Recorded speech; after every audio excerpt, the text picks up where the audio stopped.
Dans la suite de cette sikha, le rabbi il explique qu'il y a un lien particulier entre Rosh Chodesh Shvat, qui est 3-4 jours après la lecture de la paracha, et cette paracha justement. Que le jour de Rosh Chodesh Shvat, c'est Moshe Rabbeinu qui a traduit la Torah en 70 langues, comme on a expliqué. A priori, le rabbi pose la question, pourquoi tu as besoin de traduire la Torah en 70 langues?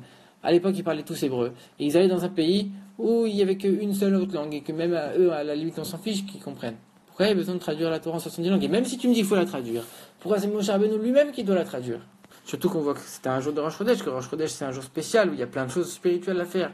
Moshe Rabbeinu était occupé. Il n'y avait pas autre chose à faire le jour de Rosh Chodesh que de traduire la Torah en 70 langues, qu'a priori on ne voit pas l'utilité. Et justement c'est ça, c'est que, comme on l'a dit, les choses élevées elles doivent descendre vers les choses inférieures.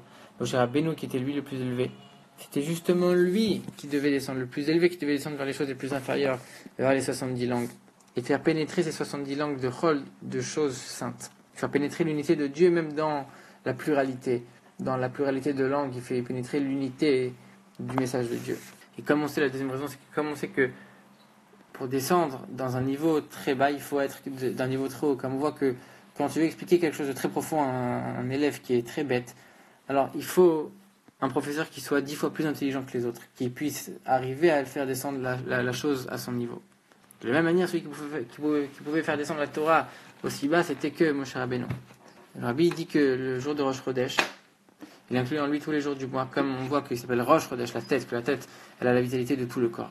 Et que dans ce mois-là, il y a le jour de Yud Shvat, le 10 Shvat, qui est le jour de la Iloula du rabbi précédent, le beau-père du rabbi. Le rabbi dit qu'on voit très bien un lien entre ce jour-là et cette histoire de Moshe Rabbeinu, que le rabbi précédent, c'était le Moshe de sa génération, et qu'il a fait énormément d'efforts pour traduire la Torah en plusieurs langues, même dans des langues où les Juifs, que les Juifs qui parlaient cette langue, ils n'étaient même pas encore religieux, pour essayer de les rapprocher à la Torah.